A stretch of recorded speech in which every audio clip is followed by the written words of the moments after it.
কেমন আছো গাইস?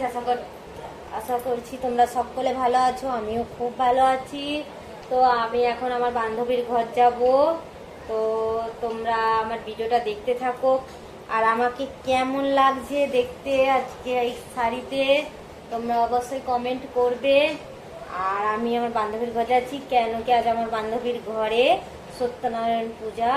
তো আমাদেরকে ডেকেছে, যাচ্ছি। চলো দেখতে থাকো পুরা। এই দেখো বন্ধুরা, আমি এসেই গেছি। তোমাদেরকে বললাম না আমার বান্ধবীর ঘর যাচ্ছি পুজো বাড়িতে, দেখতেই পাচ্ছ আমি চলেই এসেছি। তো একটু বসার পর বান্ধবী বলল হচ্ছে একটু ফলগুলা কেটে দে না। কেউ তো নেই, বান্ধবী তো একাই, সব একা হাতেই তাকে কাজ করতে হচ্ছে। হ্যাঁ, তো আমি বলি দিয়ে তুই আমাকে হচ্ছে আমি ফলগুলা কেটে দিচ্ছি বলে আমি ফল কাটছি আর দুজনে খুব গল্প করছি। আর বান্ধবী কি করছে, মানে থালায় ফুলগুলো সব সাজিয়ে নিয়েছে, পুজো চালু হয়ে যাবে, বেশিক্ষণ টাইম নেই সেই জন্য। আর সে দুলফগুলা মানে ঘাস আছে তো তো বেছে নিচ্ছে ভালো করে। তারপরে এখানে ব্রাহ্মণ চলে এলো নারায়ণ নিয়ে। আর মানে আমাদের কীরকম হয়, নারায়ণ আনলে এরকম জল ছিটিয়ে আনতে হয়, আর পিছন দিকে শাক ভাজি ভাজি, আমাদের এরকম নিয়ম আছে। তোমাদের সব কীরকম নিয়ম কমেন্ট করবে। হ্যাঁ, আর তারপরে এখানে এসে ব্রাহ্মণ আসলো, এসে হচ্ছে এখানে নারায়ণকে রেখে দিল। তারপর হচ্ছে আমাদের আর গল্প আর শেষ হয়নি আমার আর বান্ধবী। এই দেখো আর কিছুটা ফল আছে, তো আমি হচ্ছে কেটে নেবো। আর এই যে আমার পেয়ারা বাবু, আমার আর একটা যে বান্ধবীর নিচে থাকে সেই বান্ধবীর ছেলে, এতটা কিউট, এতটা তোমাদেরকে বলে বুঝাতে পারবো না বন্ধুরা। দেখো এখানে ব্রাহ্মণ হচ্ছে সব সাজাবাট করে নিচ্ছে, নারায়ণের মানে মালা ফালা সব নিয়ে নিচ্ছে। তারপরে আমার ফলটা কাটা হয়ে যেতে আমি হচ্ছে চোপাগুলো গুলিয়ে দিয়ে সব সাফ করে রেখে দিলাম। তারপরে মানে বান্ধবী আর তার হাজবেন্ড দুজনে পুজোয় বসে গেল। তো আমরাও তারপরে সাইডে সব সাফ টাফ করে তারপর বসে পুজো দেখছি, মন্ত্রগুলা শুনছি, জানো তো। আর এই ব্রাহ্মণটা আমার ওই যে আর একটা যে বান্ধবীর নিচে থাকে, আমার ওই বান্ধবীদের নিচেই থাকে একদম। হ্যাঁ, তো তাদের বাড়িতে এই হচ্ছে মানে বান্ধবী মানে ব্রাহ্মণটা এসেছে। আর প্রতি বছর আসে, জানো তো, সামনে হচ্ছে বিশ্বকর্মা পুজো, তো সেই জন্য প্রত্যেক বছর আসে। আর মানে গণেশ পূজার আগেই আসে এখানে, কেন আমার এই আমার বান্ধবীর ঘরেই তো গণেশ পুজো হয় সেই জন্য। আর এই বান্ধবীদের মানে প্রতি বছর গণেশ চতুর্দশীতে হচ্ছে প্রতি বছর গণেশ ভগবান বসায়। আর এখানে নারায়ণও পুজো করে। কেন গণেশ মানে ভগবানকে আনলে ঘরে নয়, মানে নারায়ণ পুজো করতে হয়, নিয়ম এটা, তবেই পুজোটা নয় সফল হয়, জানো তো বন্ধুরা। কেউ কে কে জানো এই এই যে নারায়ণ আনতে হয়, এটা হচ্ছে তোমরা কমেন্ট করতে একদম ভুলবে না। আর এই ভিডিওটা হচ্ছে স্ক্রল করবে না, স্ক্রল করলে পুরা কিছুই বুঝতে পারবে না তোমরা। আর আমার পাশে থেকেও আমাকে সাপোর্ট করো বন্ধুরা, আর তোমাদের বুক ভরা ভালোবাসা আমাকে দিও। আর হচ্ছে দেখো, আর হচ্ছে কেউ এখনো আসেনি, সব আসবে, এই তো পুজোটা তো চালু হলো। আর হচ্ছে এই যে গণেশ মানে মানে পুজো যে এই যে এইটা মানে এই প্যান্ডেলটাকে না বানিয়েছে না আমার মানে বান্ধবী আর বান্ধবীর ছেলে দুজনে মিলে, খুব সুন্দর লাগছে গো, খুব সুন্দর দুজনে বানিয়েছে। বেশ ছোট্ট সা পেয়ারা সা, খুব ভালো লাগছে, আমাকে তো খুব ভালো লাগছে। কাকে কাকে ভালো লাগছে কমেন্ট করতে একদম ভুলবে না।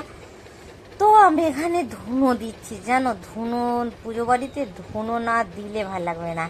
এই দেখো আমার পেয়ারা বাবু আমার ভিডিও করছে আর হাসছে, আমার সাথে লাগছে এতটাই, জানো তো। হ্যাঁ, আর এই পেয়ারা বাবুটা তো শোনো পড়াশোনা করে না, তোমাদেরকে বলে বোঝাতে পারবো না, খুব মাথা ভালো। হ্যাঁ, কিচ্ছু একটা কথা বলে খুব ইয়াদ থাকে আমার এই পেয়ারা বাবুটার।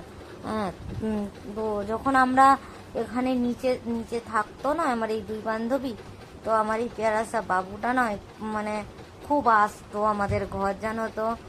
আর এই বাবু তো এখন নয়, আমরা একসাথে খাওয়া দাওয়া সব করতাম। তারপর হচ্ছে আমরা যেটা সেটার ঘরে কাজ সেরে তারপরে কিছুটা টাইম পেলে তখন আমরা গল্প করতাম, প্রচুর আমরা এনজয় করতাম জানো। এখন সেইগুলা খুব মিস করি জানো বন্ধুরা, এতটাই মিস করি তোমার দিকে বলে বুঝাতে পারবো না।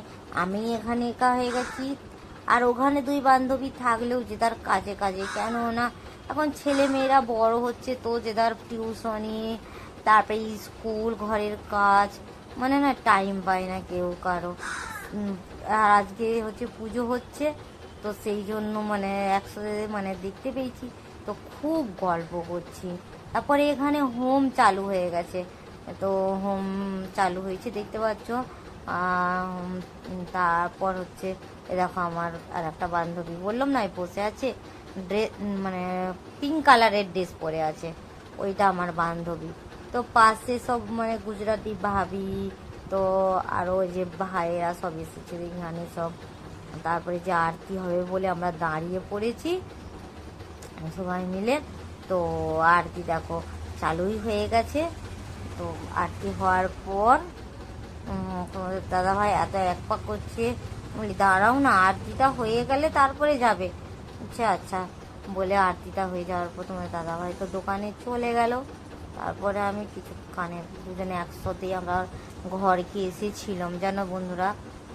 তো ঘরকে এসে আবার হচ্ছে মানে কাপড় টাপড় পাল্টিয়ে আবার গণেশ পূজার আরতি করতে গিয়েছিলাম।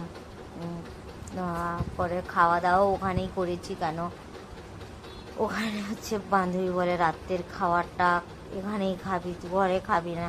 আচ্ছা আচ্ছা ঠিক আছে। আর হচ্ছে মানে অনেক রাত্রে ঘর এসেছিলাম সেই দিনে জানো তো, অনেক দেরি হয়ে গিয়েছিল। গল্প করতে গল্প করতে করতে খেতে, তো বলি এসছি একদিন তো দেরি করেই যাবো, একটু গল্প করি। সেদিন একটাই বেজে গেল। তারপর হচ্ছে দেখো আরতিটা অনেকক্ষণ ধরে মানে আরতিটা হয়েছিল দেখতেই পাচ্ছ। আর গণেশ ভগবানটা কীরকম হয়েছে তোমরা কমেন্ট করবে, কার কার ঘরে এরকম গণেশ পুজো হচ্ছে। আর তাতে কমেন্ট করতে একদম ভুলবে না।